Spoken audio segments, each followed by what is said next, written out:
Author to Authority podcast. And today you would not believe how thrilled I am to have a fellow publisher on the show. So I want to introduce to you Steve Eggleston. Now, Steve is a law school valedictorian. He's a former law professor. He's also an author, a lecturer, a colorful trial lawyer who left home at the age 16 and worked his way through school over the years. And his clients and adversaries have included con men, swindlers, greedy families, drug addicts, big oil, and tobacco, Fortune 100 companies, entertainment giants, Grammy-winning artists, and computer hackers. Okay, that is a very interesting list. Now, upon leaving the law, he launched iiHiphop, one of the first online hip-hop portals, and he has produced executive feature films and theaters. I mean, this man has just about done it all. Rock and Roll magazine, he's done 1,000+ live shows worldwide, and he has also managed Grammy award-winning music producers as well. Now he is a full-time author today, and he is published in fiction and nonfiction. And you know what? The one thing I love most is he now helps people helps non-writers write their books. And so Steve, and he's from Somerset, England, so he's across the pond. So welcome to the show, Steve. Thank you so much for having me. And it's funny here, whenever I speak, being American, it's like, whoa, you have such an American accent. But in America, who would ever say you have an American accent? But it's sort of funny. So I say, well, that's a Southern accent in America, but. I always find it funny when people say I have a Canadian accent. Like, what even? Well, you have a little in there that I can hear. I wouldn't say, oh, Canadian, because what is a Canadian accent anyway? I mean, come on, if you're in Quebec, you better have a little French in that accent as well. So, Steve, you have had such an incredibly colorful past. So we're going to start off today's podcast. I'm going to let you loose for a few minutes just to share a bit more about your story. Well, since we're talking about books, it's sort of interesting to reverse engineer it.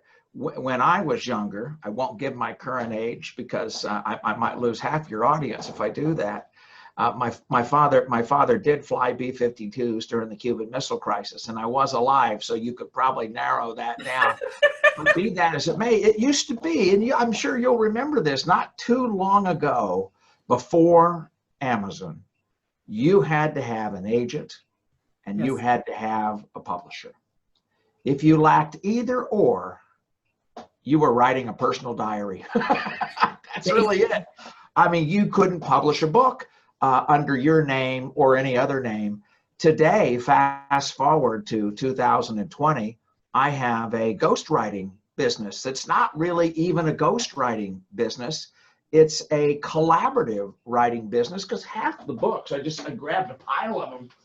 Well, I wrote that one myself, but all of these books, even though I advertised for the clients or they found me as a ghost writer, in all of them, I have the with credit.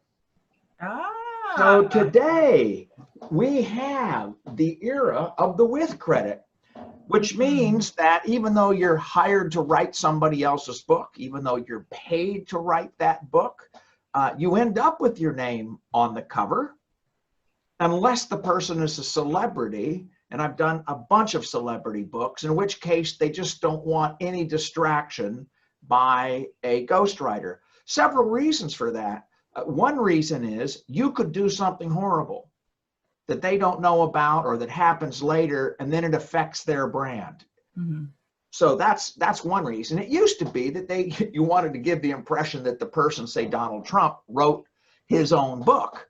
And the point, the thing that happened with the internet and so much communication is that everybody knows now that people who are busy CEOs, unless they're retired, they don't have time to write a book and they don't have the know-how. So they know a ghostwriter's there. So if you can put a with writer on who's got solid credibility, they will do so. Or if you have the leverage to get your name on there. But even then, I must say, you must, if you manage somebody who's hiring somebody to do it, you have to be careful. Let's suppose the person gets slapped with a Me Too lawsuit in 2 years. So now your client, who did nothing wrong, has written a book with somebody who was on Orgy Island with Epstein, or who got claims against him, usually him, for sexual harassment or Me Too. So you've got to be very careful if you're protecting a brand. But today, most people that contact me, they hire me to write their book.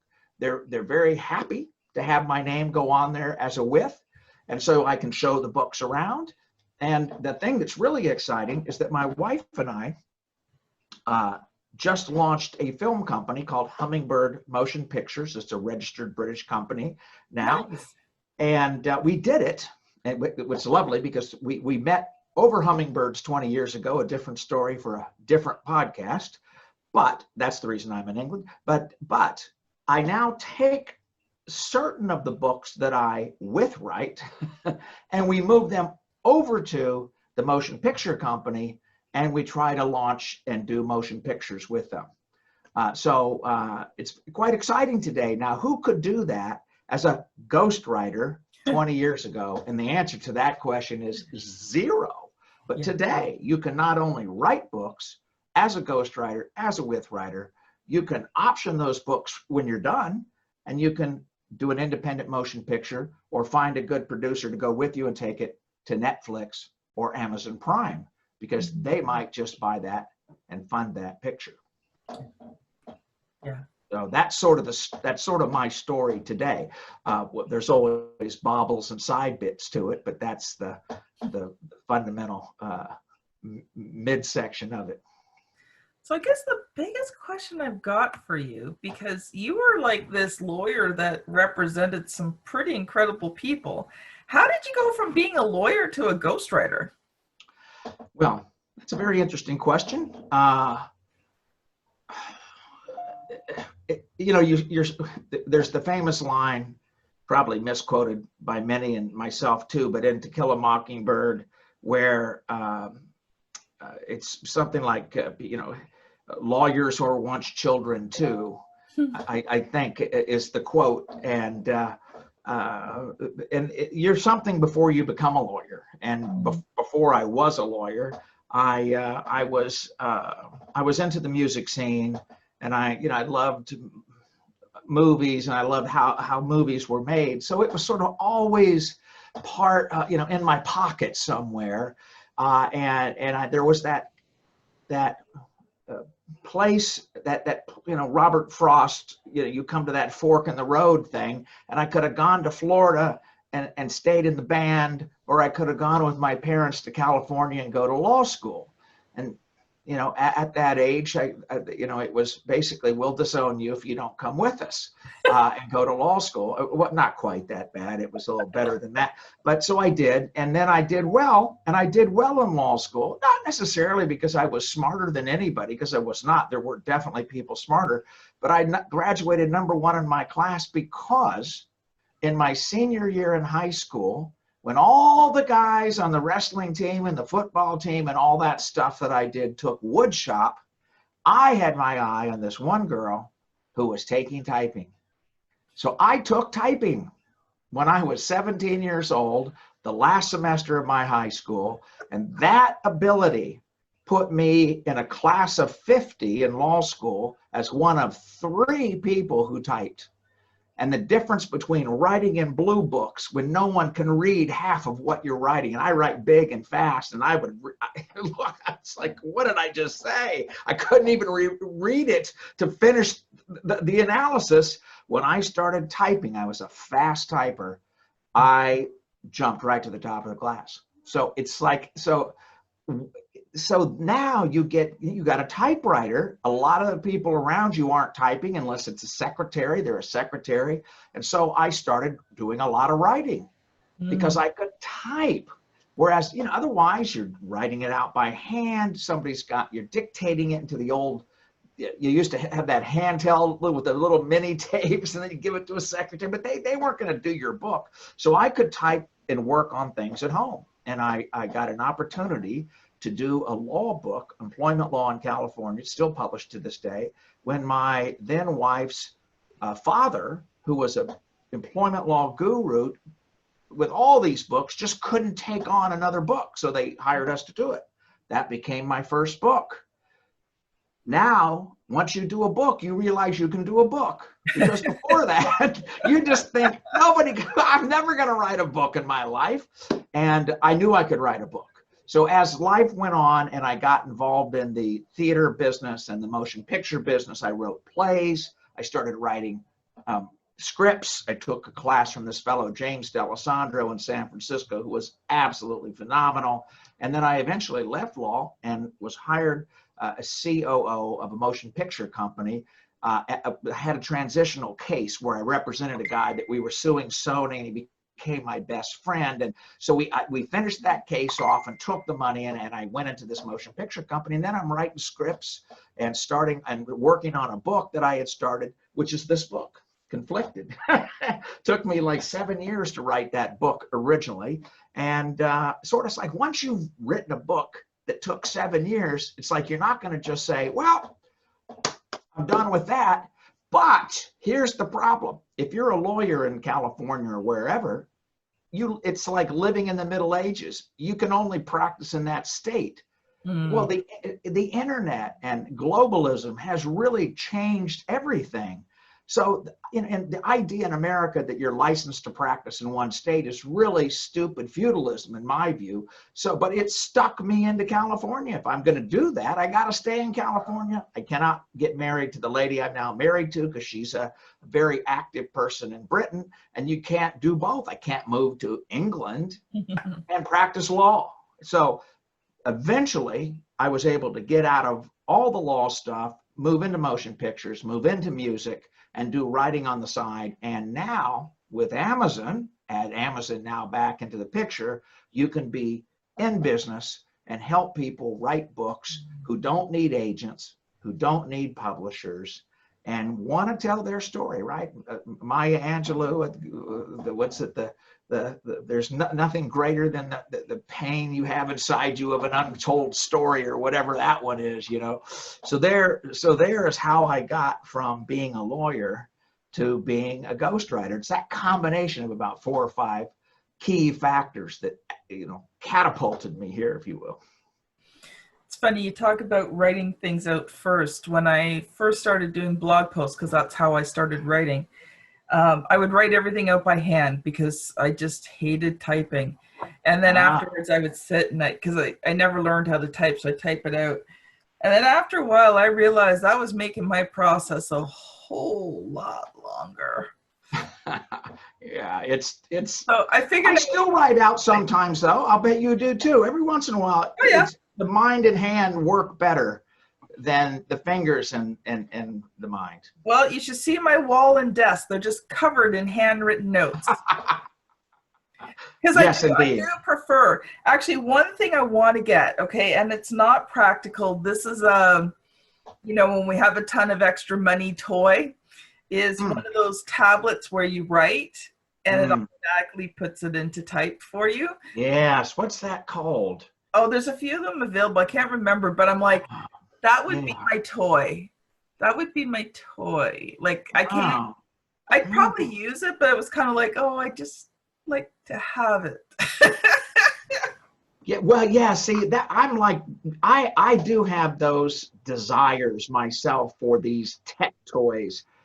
Truth is very often when I get them, the romance fades quickly. I just can't fold them into the speed with which I want to do something. It just doesn't beat keys on screen. But I love I've got a couple over here that got dust on them. It's embarrassing. They're plugged in, the batteries, they're ready to go, Kindles and all this. I read a book preferably rather than a Kindle because of my eyes. It's just too much to be on that Kindle. I've got a beautiful Kindle. I've got, yeah. So welcome to the 20. Well, you know, with the Kindle, you can increase the font size, right? Yes, I know.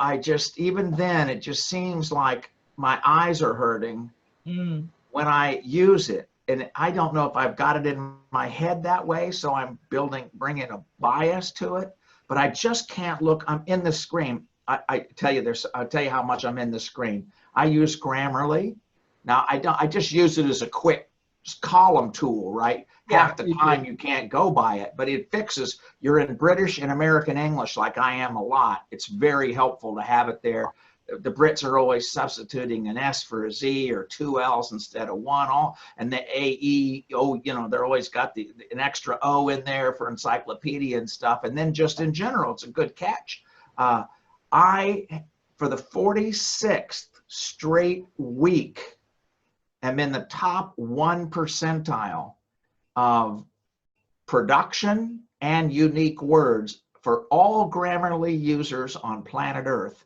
And I found out that I have been number 1 more than half of those times. That amounts to, I think, 32 million words checked since late September 2019. So that's how much time I'm in front of that screen. Yes. And I enjoy reading a book that's not in a screen. I do both. It depends. Some of my books I read on Kindle. Some of them I read on paper. Sometimes it just depends how, like if I'm just buying a book to read, a lot of times I just buy it on Kindle, whatever. But like a lot of times I'm at conferences at different places, whatever, I will buy books, the physical books. And so I kind of go between both, but I can't say I'm in the 1% of the Grammarly, but let's just put it this way. I get emails every week, I'm like 6% or something like that. And, I've done, I don't know, 30, 50,000 words or something like that. I don't know. Yeah, I'm so you're a workhorse just like me. And really it is, we use whatever is most efficient and effective until there's pain. And then we switch to something where there's no pain. Maybe. So today, Steve, I'd love to talk to you a little bit about the book writing process, because when you sit there and you think, oh, I'm going to write a book, so many times people get overwhelmed. Like they just don't even know where to start. So I would love to hear your thoughts on, when you're talking to your clients about ghostwriting this book, what are some of the first steps that you take them through?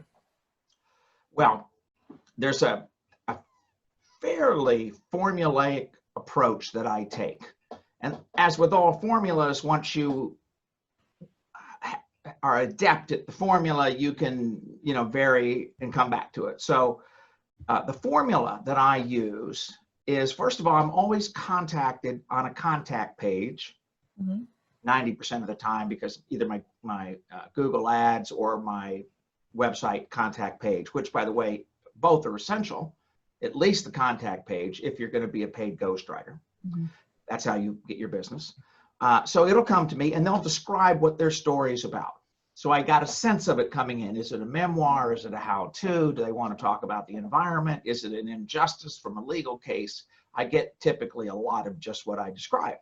So after I've signed them to a contract, which I do before I do anything, we talk a few times before I do anything on the book, the very first thing I do is I spend an hour with them, and I do restrict them to an hour more or less. I'm easygoing. I don't really put it the way I just put it to you, but I'm very clever at winding it up in an hour. Oh, my wife is calling, which half the time she is. But, so I say, honey, call me every hour today. No. And then I record it on the Temi app, T-E-M-I. There are others, but I think we might have even discussed it. The Temi app is that app that goes on your phone, or really elsewhere too, but on your phone. I think Apple originally created it. It looks just like this, and it's just like that. It's the Temi app, and all you do is hit record.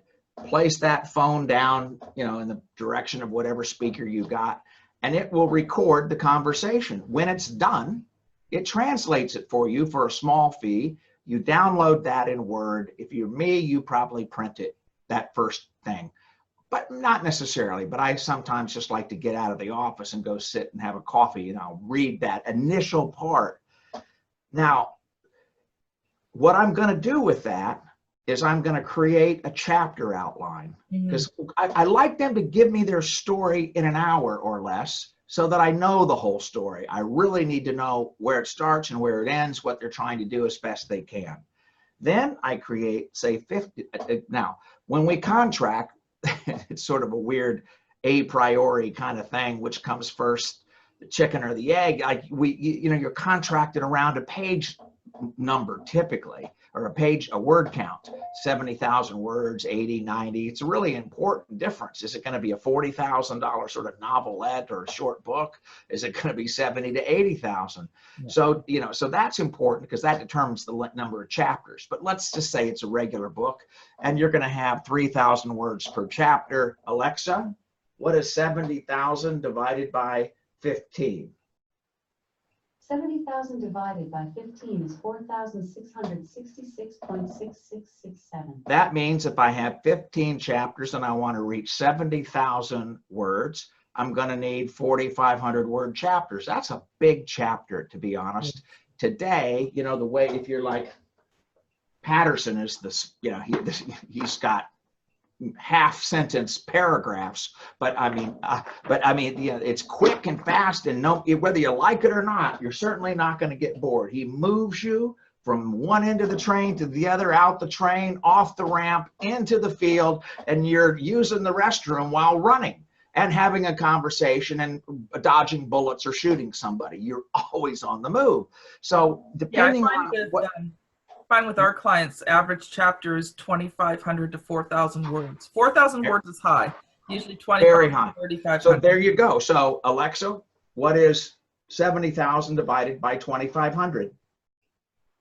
70,000 divided by 2,500 is 28. So that would be 28 chapters. I'd probably do 25 chapters and break it down more or less, if it's not a novel, if it's a memoir, let's take an easier memoir, into times of their lives. I might do 15 knowing I'm going to break them in half further. Then I follow up and have discussions around every chapter. If it's about their lives and they know it, I'll do chapter 1. Now, I sometimes will fly in. My wife and I flew in for a very big book to a lady in Upper New York.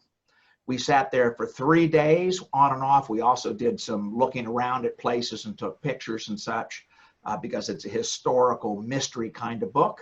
But we interviewed her, 1 Timmy recording per chapter. Then at the end of each chapter, we saved it and gave it a name. When we were done, we had 20 chapters, more or less, a lot of photos from the location. And that's a big book to do that because that's quite an expensive trip, as you can imagine. We flew from England.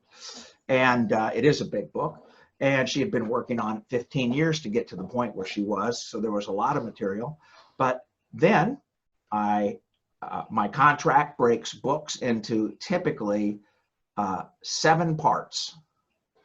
I take a deposit and then 7 parts. Yeah. The first part is the interviews, and that's 1/7 of the balance after the deposit. Then 5 sections is the book, right? Yes. So 20,000, if it's a 100,000 word book, 20,000 per or whatever, right? Then the final milestone is the polish. So I'm writing from one milestone to the next. So whatever chapters it takes to get, say, the first 15,000 words in, I shoot for that.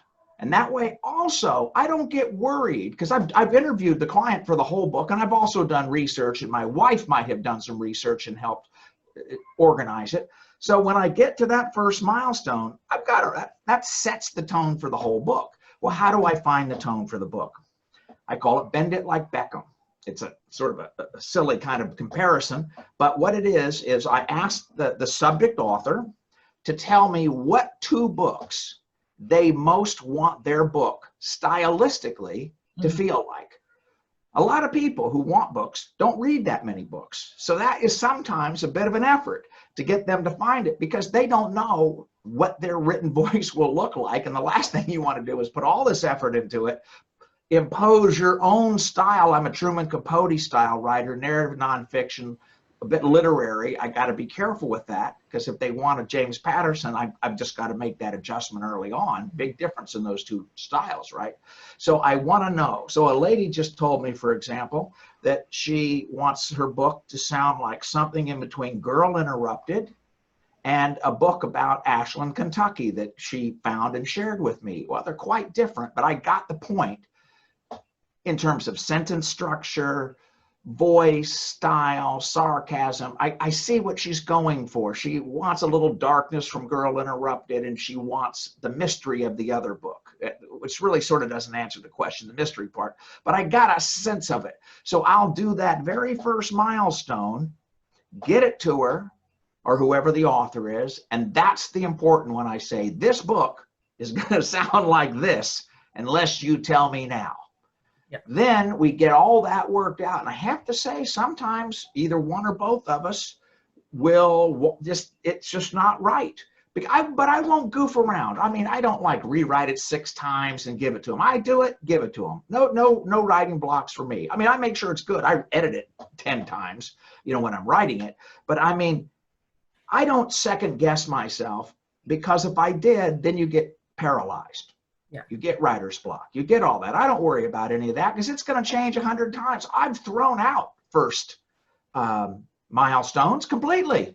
Yeah. Or I've taken them and worked them as backstory into the rest of the book when it didn't work, et cetera, et cetera. So that's how I do through the whole book. And I make sure my contract is very clear, Robin. This is one I think is critical for us writers when we get paid to write books. And that is, it's a draft.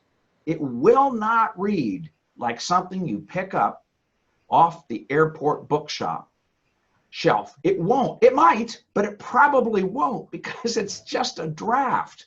And I'm not going to worry about, things are going to change in that draft, because books write themselves. Even memoirs write themselves, and the themes, we're going to backfill themes throughout this whole book. So I'm not going to get caught up here. I'm just going to finish it. If it's close enough, and I put that right in my contract, you pay me. And everybody understands that to a degree. It's still a challenge fighting that expectation, because at some point the book's got to be good. But I mean, so you got to make an effort, I think, on that first milestone to woo them a little bit. Even if they've read your other books, which very often people will do, I'll send them 5 books, you know, that I have. I'll mail it to them, you know, through Amazon or whatever. But I give them like 5 different kinds. And you see how different these are? Yours is going to be different than all of these, but I don't want them to think I'm writing that way, or even that way, because they may have gone online and found that, because that's not how I write. I write for the book. Even my own stuff, I write for the book. So I get through the whole book. Now I've got a book. I'll share that with readers. Often I will, when I've done okay, you get your draft before you do your polish. I'll share that with my internal group. This is not beta. This is not your beta, whatever we're saying in Canada. Beta, I say potato. But the beta readers, these are what you might call alpha readers. And there's no, alpha's alpha, isn't it? There's not beta, alpha. So alpha readers are like early on readers, just, is this working? Or there's some major flaws, or is it not taking you to the next chapter? Is it too dense? What's going on? I usually get 3 or 4 people to do that. Then get the client's feedback. I like to do this, a very cool trick someone taught me. I ask them to print the damn thing out. Yes. They don't always do that, but I say, if you're going to kill a tree, here's the time to kill the tree. Kill it here. Print it out so you can look at it that way, and in the margin write 1 through 10 every 4 or 5, every place you want to, or at least every 4 or 5 pages. 10 is home run, ball's still flying, it's not even, just that ball's a home run, it's going to go for a mile. 1 is, this is just not working, and margin that book, and then get on Zoom with me and let's go through it together. So I know where it's not working for you. Now, sometimes it's not that they're wrong. It's just that the error I've made isn't where they put it. The error I've made is elsewhere, but it's not working though there for them. And I say, this is entirely separate from the facts. You have two reads, I say. One read is for facts. Don't worry about the facts first. Read it for aesthetics, read it for style. Is it reading between, have we bent it like Beckham so it's getting there? Now, by this time, they better be pretty darn sure the style is right, but is the story working for you? If you were a reader of your own story, then go back and correct the facts. Do that online, send that to me in a red line. But measuring this, at least each chapter, how did that chapter do?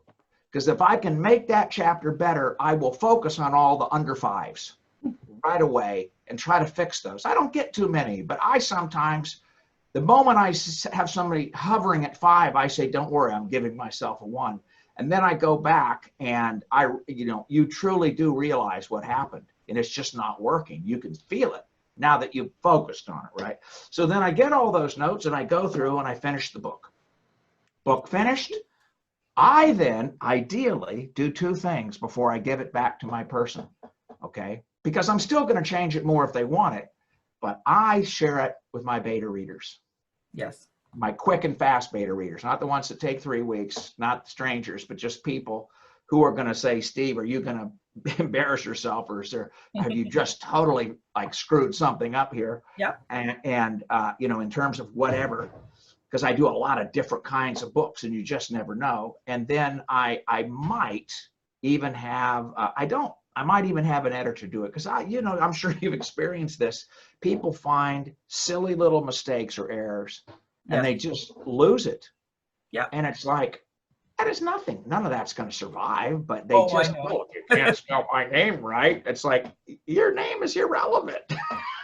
But kids, half the time I just changed a lady's name and the guy's name in the book yesterday on a book. It's like, because she just decided that she didn't want the association, because she was in the Ukrainian Revolution as a soothsayer. She's afraid she's going to get killed, but she wanted her name there until 4 days ago. Yep. Now she doesn't. Unfortunately, I'm going to have to interrupt you because we've kind of hit the end of the show. Oh, I'm sorry. Don't ever ask me to you and I could talk for forever on publishing, but thank you so much, Steve, for explaining your process to us. I found that really fascinating. My pleasure. How can people connect with you? So if they've heard what you said and they're thinking, you know what, I really want to connect with Steve and talk to him more about that book writing process, how do people get a hold of you? Email is always the best, even though if you Google my name, Steve Eggleston, Eggleston, you will find lots of ways to reach me. But Steve at Steve Eggleston Writes, WRITES Writes.com is my email address. It's on my website, which is SteveEgglestonWrites.com. And I look at emails every day. Rarely will I miss one. Awesome. Well, thank you so much. Thank you. This has been Steve Eggleston and Kim Thompson-Pinder on the Author to Authority podcast. Thank you so much for listening, and we will see you on the very next episode. Have a great day. Bye now. Thank you, Kim.